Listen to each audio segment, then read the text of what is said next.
Estudo para Células, Igreja Batista, Graça e Paz.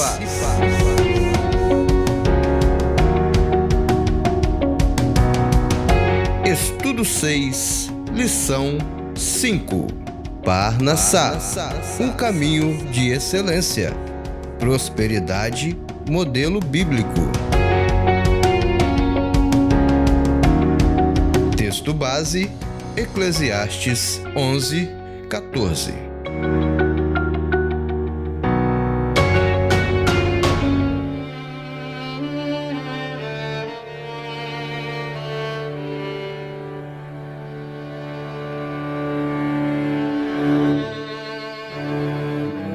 Quem observa o vento nunca semeará, e o que olha para as nuvens nunca colherá.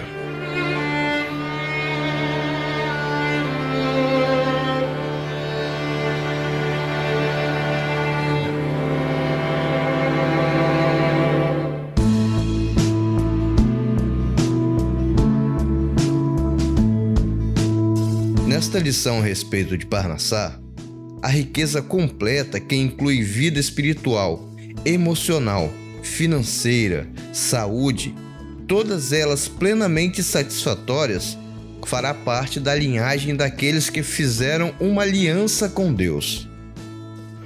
Todos que desejam herdar Parnassá deverão observar o caminho de aliança do seu antepassado. Foi isso que Deus disse a Isaque. E apareceu-lhe o Senhor e disse: Não desças ao Egito, habita na terra que eu te disser, peregrina nesta terra e serei contigo, e te abençoarei, porque a ti e à tua descendência darei todas estas terras, e confirmarei o juramento que tenho jurado a Abraão teu pai, e multiplicarei a tua descendência como as estrelas do céu.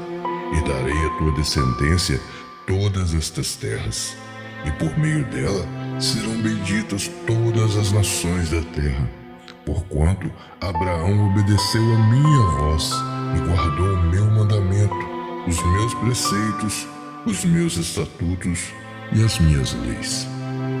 Assim habitou Isaque em Gerar.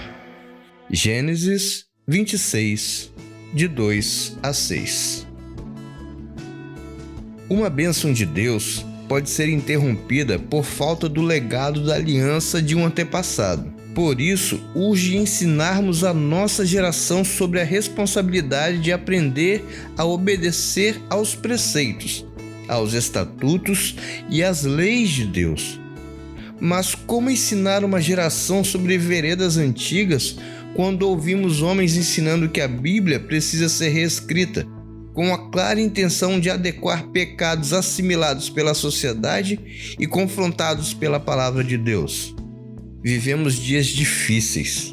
A ganância e o desejo de poder e de posição sequestraram os púlpitos da igreja. Infelizmente, ensinar os valores patriarcais não atrai os corações das pessoas imediatistas que andam à cata de uma palavra milagrosa e de uma oração poderosa para satisfazerem os seus desejos. É muito fácil adotar o estilo do politicamente correto. Desta forma, porém, o confronto se torna algo cada vez mais raro na vida de um pastor e de um discípulo. Decidimos nadar contra a correnteza e resgatar as veredas antigas, tais como o valor do sábado, preceitos, estatutos, leis e testemunhos de Adonai. Temos enfrentado resistências normais, pois reconstruir muros em ruínas certamente não será fácil para ninguém, principalmente porque a resistência não vem de fora, mas de dentro. Creio, no entanto, que podemos mudar a mentalidade de uma geração que a cada dia se afasta dos valores eternos e que tem buscado somente o efêmero, motivo pelo qual tem sido uma geração doente e perdida. Se Deus nos chamou para essa empreitada, construamos os muros, pois no final teremos uma mentalidade protegida pelos muros sagrados da lei de Deus. Não precisamos inventar nem criar mais nada para o homem ser feliz e próspero. É só ensinar os princípios antigos. Não se aparte da tua boca o livro dessa lei. Antes, medita nele dia e noite, para que tenhas cuidado de fazer conforme a tudo quanto nele está escrito. Porque então farás prosperar o teu caminho e serás bem-sucedido.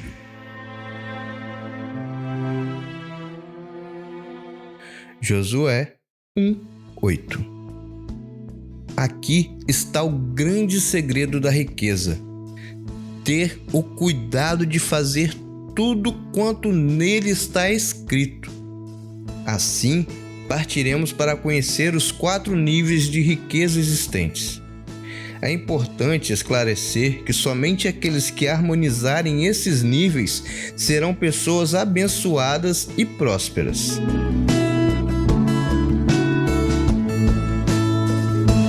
Tópico 1. O primeiro nível de riqueza, Kesef.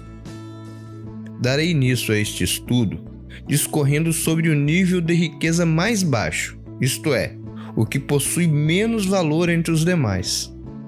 Os 4 níveis que abordaremos são Kesef, Serut, Sécula e Lishma. Você já ouviu a expressão "essa pessoa tem um cacife alto"? A palavra cacife está ligada à capacidade financeira de uma pessoa. Poucos sabem que essa expressão vem do idioma hebraico. A palavra kesef está ligada diretamente à moeda nacional de Israel, o shekel. Ter cacife alto é ter shekel, dinheiro. O dinheiro sempre atraiu o homem, pois é capaz de comprar as coisas. Com dinheiro, o feio se torna belo e o velho se torna novo. Mas no dia em que este acabar, tudo volta a ser como antes. A erva seca e a flor murcha. A Bíblia nos alerta em relação ao amor ao dinheiro. Ter dinheiro não é pecado. Pecado é amar o dinheiro e fazer dele um Deus, um objeto de adoração. Alguém pode pensar: eu não adoro o dinheiro. Mas se você tem sacrificado sua vida espiritual, sua família e ministério por causa do dinheiro, o seu Deus é Mamon. Muitos púlpitos têm se tornado um altar de sacrifício a Mamon. Quando o sacerdote sacrifica as verdades bíblicas para não perder os privilégios da posição sacerdotal, está adorando Mamon. Ninguém pode servir a 2 senhores, porque ou há de odiar um e amar o outro, ou se dedicará a um e desprezará o outro. Não podeis servir a Deus e a Mamon. Mateus 6:24. Kesef, dinheiro, é necessário para uma vida de qualidade aqui na terra, mas não podemos sacrificar as coisas de Deus por causa dele. É triste quando vemos uma pessoa sacrificando sua caminhada com Deus, alegando que precisa se concentrar para estudar ou para dedicar-se à faculdade. Oh, que triste escolha! Se essa pessoa soubesse que os tesouros escondidos são mostrados por Deus aos seus escolhidos, se tal pessoa soubesse que é Deus quem vai abrir as trancas de ferro e as portas de bronze, jamais faria isso. Deixe-me lhe dizer algo. O que você sabe fazer, já existe alguém que sabe fazer 1000 vezes melhor que você, que se dedica muito mais que você. A diferença é que ele não tem o Deus que abre portas de bronze. Você deve estudar, ser dedicado e bom no que faz. Porém, não deixe seu ministério e sua missão por causa disso. Se você agir dessa forma, cairá na vala comum e vai disputar com os milhares. Mas sendo bom no que faz e servo do Deus Altíssimo, Ele irá te mostrar o caminho por onde você deve andar. E assim, quando a riqueza chegar, não lhe trará dores.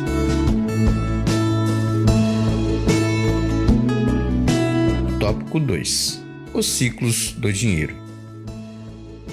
Se você, jovem, prestar atenção no que será ensinado nesta lição, você será próspero. E se você já passou desta fase e ainda não conseguiu ganhar dinheiro, não desanime. Sendo fiel a Deus, Ele endireitará e antecipará o tempo para você. O homem tem até o 6º ciclo de sua vida para pavimentar a estrada para ter uma vida financeira equilibrada. Quem já passou deste ciclo e ainda não tem uma lavoura para futuras colheitas, terá mais dificuldades. A minha proposta com esses ensinos é preparar a mentalidade dos jovens da igreja para ter uma vida próspera e assim poder proporcionar à sua família uma vida de mais qualidade. Afirmo que para alcançar suas conquistas, o homem tem até o 6º ciclo da vida, o que corresponde a 42 anos, podendo ir até os 49, que é o prazo fatal. Quem até esta idade não tem sua lavoura, dificilmente conquistará. Enquanto a pessoa não parar de fugir e encarar seus problemas de deficiência de caráter, por mais que conquiste, nunca estará com a sua alma em paz. Mas Deus tinha um projeto em andamento com Jacó e contas a acertar com ele. Jacó representa uma mentalidade humana que tenta resolver as coisas espirituais com determinados jeitinhos. No entanto, essa mentalidade, do ponto de vista de Deus, é como árvore sem frutos. O resultado sempre será a improdutividade espiritual. Tópico 3. Os ciclos do dinheiro. O homem tem em média 10 ciclos de vida. O salmista disse que os que por sua robustez ultrapassassem esse tempo, o que lhe resta é canseira e enfado. Converse com alguém entre 70 e 80 anos e, salvo raras exceções, você verá o cumprimento dessa sentença. Se a cada ciclo de vida corresponde a 7 anos, então 70 anos é o prazo médio de vida das pessoas. Atualmente, as pessoas têm vivido mais, porém, isso é para alguns que cuidam bem da saúde, incluindo alimentação e prática de exercícios físicos. Fica a dica. Tópico 3.1. Os ciclos do dinheiro. O primeiro ciclo da vida compreende o período que vai de 0 aos 7 anos de idade. É o ciclo do aprendizado. É o período em que o ser humano aprende a maioria das coisas.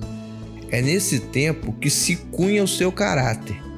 É o ciclo em que a criança aprende a andar, a se comunicar, a conhecer os familiares, o lugar onde mora, etc.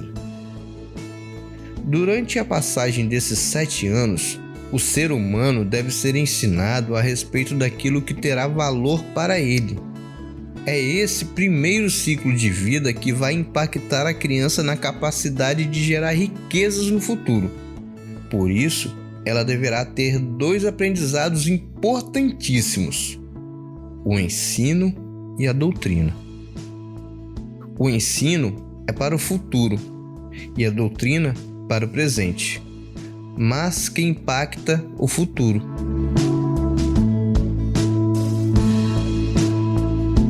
Tópico 3.2. A mãe é responsável pela doutrina.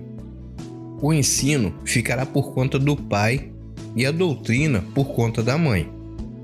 Creio que aqui é definido o futuro do ser humano em relação às riquezas Kisef, Serut, Sécula e Lishma. Preste atenção. Essa fase é decisiva e poderemos identificar a razão de existirem tantas pessoas desequilibradas em relação à riqueza. pois riqueza é um equilíbrio de valores. Ter apenas dinheiro é uma forma triste de ser pobre. Filho meu, ouve o ensino de teu pai e não deixes a doutrina de tua mãe. Provérbios 1:8. Conforme falamos, o primeiro ciclo de vida, que vai até os 7 anos de idade, é o ciclo do aprendizado. É o tempo em que a criança aprende a maioria das coisas. Diante desse entendimento, podemos ver como vivemos numa sociedade doente por falta do cumprimento desses princípios. A doutrina é o conjunto de normas filosóficas, práticas e religiosas. A mãe é a responsável por transmitir esses valores dentro de casa. Uma criança que até os 7 anos de idade não recebeu instrução a respeito de protocolos de comportamentos e respeito ao próximo, poderá aprender depois. No entanto, terá mais dificuldades em assimilar esses ensinamentos. Num passado não muito distante, as crianças eram ensinadas a respeitar os mais velhos. Sempre que uma criança estava diante de um parente ou amigo de família com mais idade, pedia a bênção daquela pessoa e ouvia: Deus te abençoe. Assim era também com os pais. A mãe ensinava os protocolos da casa desde cedo. As meninas eram instruídas a ser boas donas de casa e os meninos instruídos pela mãe sobre pequenas responsabilidades, como cuidar de uma tarefa dentro de casa. Elas também eram responsáveis por levar os filhos à igreja. Enfim, dentro de casa, cuidavam dos filhos e ensinavam-lhes na prática a ter bons comportamentos. Lembro-me que quando chegavam visitas em casa, os filhos não se metiam em conversas de adultos. Na hora de comer na casa de alguém, comia-se o que estava à mesa, mesmo não gostando. Com as mães saindo de casa para trabalhar, os filhos ficaram sem a doutrina necessária e passaram a ser instruídos pela televisão e por professores e professoras que jamais lhe darão o que receberiam de seus pais. Vivemos hoje uma realidade totalmente diferente. As crianças chegaram ao poder, como recentemente foi noticiado pela TV Record. Na Suécia, as crianças determinam para os pais o que elas querem comer e ver. Um pai sueco não pode entrar no quarto do seu filho sem que este permita. Esse é o retrato de uma geração degradada pelo progressismo cultural, que gera adultos delinquentes e pobres de espírito. A Suécia é um país com um índice de desenvolvimento humano, ou IDH, altíssimo, mas como podemos ver, as pessoas são totalmente paupérrimas de valores humanos. Sem a doutrina da mãe durante os primeiros 7 anos de vida da criança, dificilmente haverá um adulto equilibrado. Atualmente, temos visto uma geração sem valores, gerando uma próxima geração de pessoas ainda mais desprovida de valores. Tópico 3.3. O pai é responsável pelo ensino. Enquanto a doutrina da mãe é para o presente, o ensino do pai é para o futuro.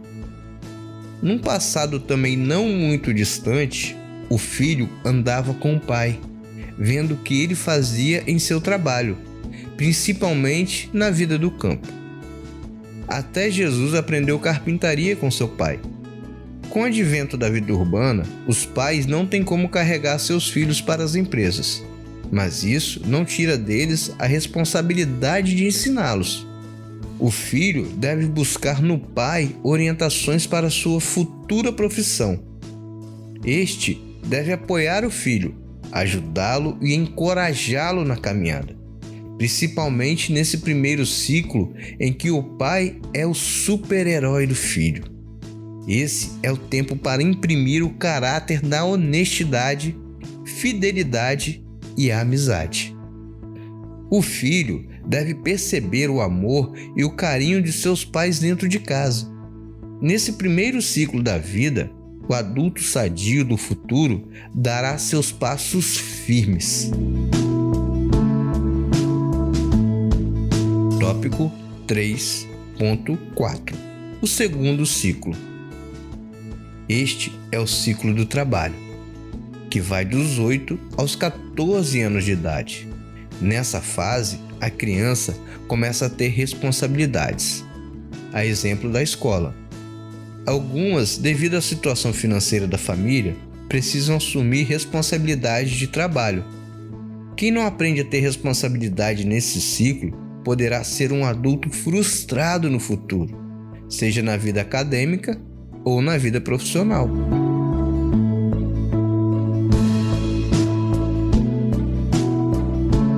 Tópico 3.5. O terceiro ciclo. Este é o ciclo da consolidação da identidade, que vai dos 15 aos 21 anos de idade. Este ciclo é muito importante. É nele que se define a maioria das coisas.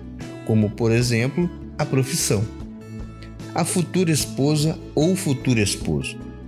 É o tempo de consolidação do cidadão. É nesse ciclo que o menino se separa do adulto. Aos 18 anos, a pessoa já se torna maior de idade e passa a ser responsável por todos os seus atos perante a sociedade. Nesse ciclo, a pessoa já deve ter concluído seus estudos, aprendido uma profissão ou pelo menos deve estar aprendendo, pois a riqueza ou a pobreza está a caminho. É nessa fase que normalmente acontecem situações que podem trazer danos a uma vida saudável. Normalmente, nesse ciclo, pode haver envolvimento com vícios ou gravidez não planejada, fora do casamento. Quem tem 21 anos é ainda o bebê da mamãe e terá dificuldade para enfrentar a vida de adulto e, possivelmente, não desfrutará da riqueza em sua vida.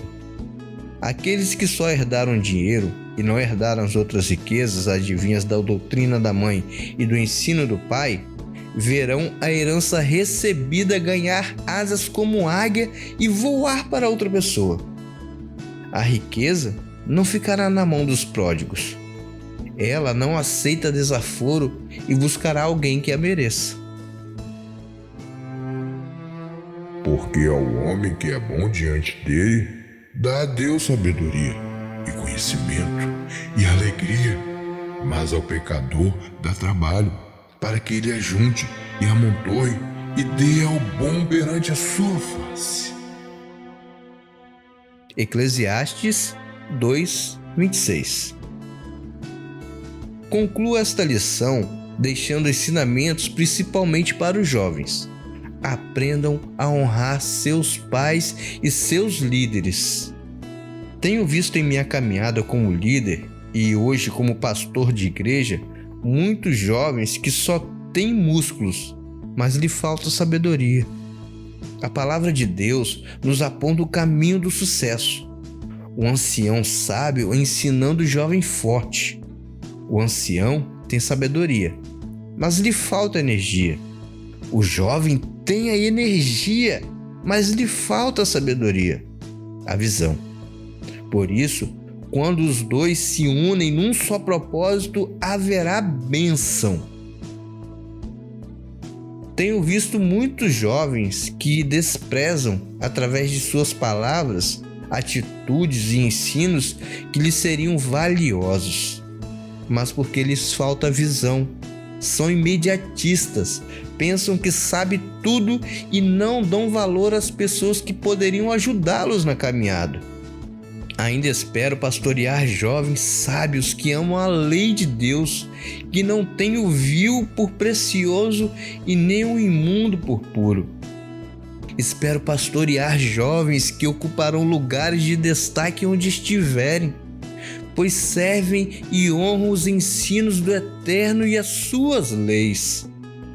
Espero pastorear jovens visionários e não ilusionários, aqueles que se alimentam de ilusões, que desejam chegar a lugares que não chegarão, não por lhes falta de capacidade, mas porque lhes faltará a direção do Eterno, que não tem compromisso com quem despreza aquilo que Ele disse que é precioso. Instruir-te-ei e ensinar-te-ei o caminho que deves seguir, e sob minhas vistas te darei conselhos. Salmos 32, 8. Estamos ainda em nossa caminhada em busca de Parnassá. Seja sábio e próspero nessa trajetória. Até o nosso próximo encontro. Shalom Adonai. Igreja Batista Graça e Paz, Pastor Ney Fraga.